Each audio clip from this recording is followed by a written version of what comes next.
Hello, this video is going to be about the interactive whiteboard built into your Newline RS Plus board that you have in your classroom. So two ways that you can get to your interactive whiteboard.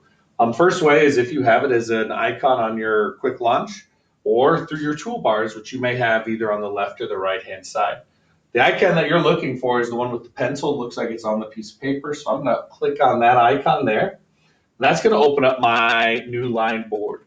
Now, one of the first things that you've got is the ability to scan or to sign into your Google Drive to add files or things like that, which is a great thing that you want to do. If you are the sole teacher of the classroom, you can leave your credentials logged in because it'll be yours. If you're going to be a shared classroom, you definitely want to make sure that you're logging out each time. So pretty simple step. The easiest way to do this would be to take your device, iOS device, if you have your phone or anything like that. You can either sign in and use the on-screen keyboard, or I much prefer to just use the QR code. I'm going to scan this QR code, which is going to take me to a Google login that I can simply, if I've logged into any other devices on my phone, I can sign into my Newline whiteboard using my Google account. When I do choose my school Google account, I'm going to make sure that it gives me that I'm going to hit allow and give it access. And once I have done that, it shows that I'm logged into my Google Drive. This is a very, very great feature. If I click this person down here, you can see now I've got this check mark to show that I'm logged in. Again, if I'm on a shared board, I'm going to want to sign out. This is imperative if you're wanting to bring resources into your interactive whiteboard from your Google Drive. So right from here, I could just go to my Google Drive is linked up, and I can see all kinds of great things. Along the bottom here, you've got some features that you can see. This first button will exit out. The three dots brings up all kinds of great tools and settings that you can do.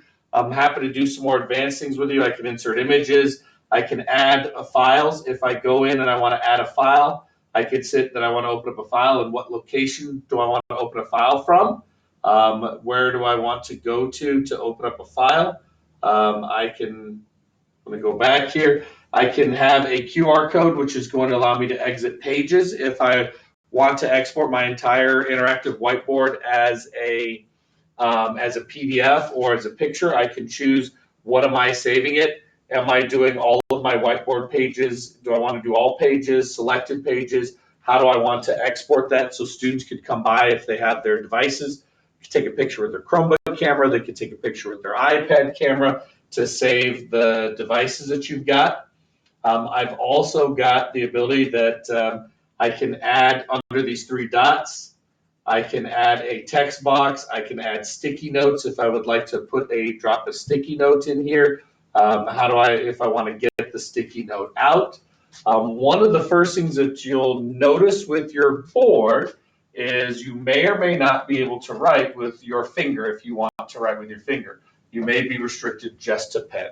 So one way to get over that is if you come over to your settings on the board and we go to the settings, object recognition, if you can choose to either have it write with fine pen only so that if your finger accidentally touches, it doesn't create a mark, or I can do write with fine pen or fingers. And so that'll give me the ability to write with either the pen or my fingers.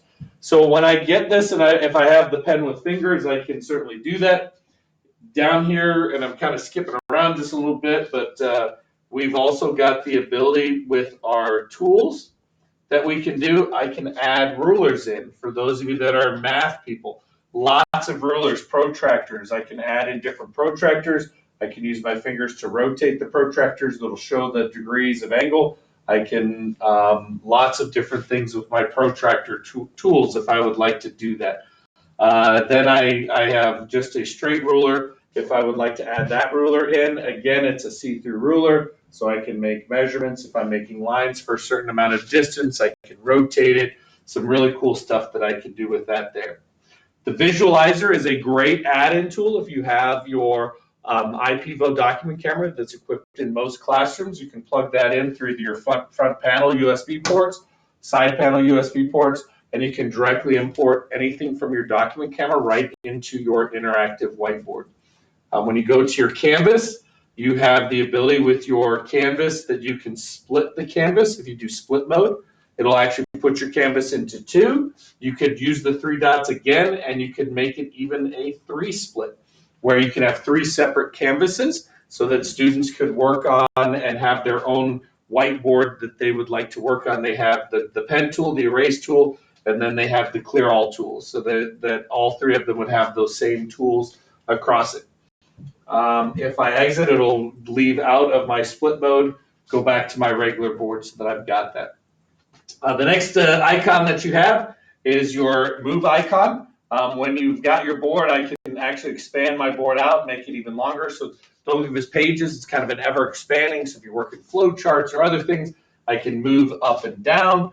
My next button is that I've got my Google Drive linked up. So this is where we linked my Google Drive in. So I can add in files or open up anything that I would like to from my Google Drive, right from my cloud drive here. So I can turn those off if I would like to. The next thing that I've got here is I can go to my pen tool. And if I open up my pen tool, I can choose a color for my pen. I can choose a thickness for the pen. I can choose a highlighter tool. Again, if I double click it, it opens up, gives me the thickness of the highlight, the color of the highlight. The next tool over is going to be shapes, colors and shapes and fill. I can choose different shapes. I can put a star shape, make it purple, and I can put a star out here. I can, when I drag my finger, I can make it bigger, I can make it smaller. If I just tap my finger, I can get little stars throughout, whatever shapes that it is that I would like to do with it. The next one that I've got is my circle tool or select tool, so I can select objects. When I select that object, what do I want to do with it? Do I want to cut it? Do I want to rotate it? Do I want to fill it? Lock it into place? Do I want to delete it? So if there's something that I want to get rid of, I can just draw the circle around it, hit the delete button, and it will delete out those things for us. If my rulers have X's on them, so I can get rid of my rulers if I would like to get rid of those. The call out tool is a great tool to do some things. So like if I'm going to use my pen tool here real fast, and I'm going to write big, and I use my call out tool, draw a circle around it. So then I can copy it, and then I can paste that tool if I would like to paste that someplace else. I can put that someplace else with it. I can also turn it into an image where if I want to make it bigger or duplicate it, I can. So this is going to allow me to do different things with that circle tool. My eraser tool, when I do my eraser tool, I can just draw a line through something and it will erase by pen mark or get the pen mark that I've got. I can also use my hand to erase. Next button is to clear. I can clear everything onto my screen. I have an undo button and a redo button if I need to go back. Maybe I made a mistake. And the last one I have down here is my plus, and this is where I can add pages. So if I hold down the plus button, I can choose what page that I would like for my background. So right now I'm using just a black background. I can do a blue background. You have different patterns. Your patterns are going to be kind of your templates. You have music template, you have writing templates, you have sports templates. There's all kinds of different paper grid that I could do. So I could hit add, and that will add a black background with kind of a grid template. If I want to change it, I hold down the long press. I can change the color. I can go to this green, and I can make it green with the pages, and that's how you would add all of the pages for your board. Default settings, you can go in if you would like to. If you always like the green grid, you could go in and select a default background that every time you start a page, that's the page that it's going to be.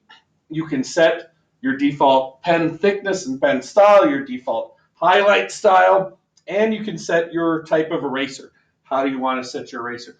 A lot of really cool features with using your interactive board on your Newline Plus.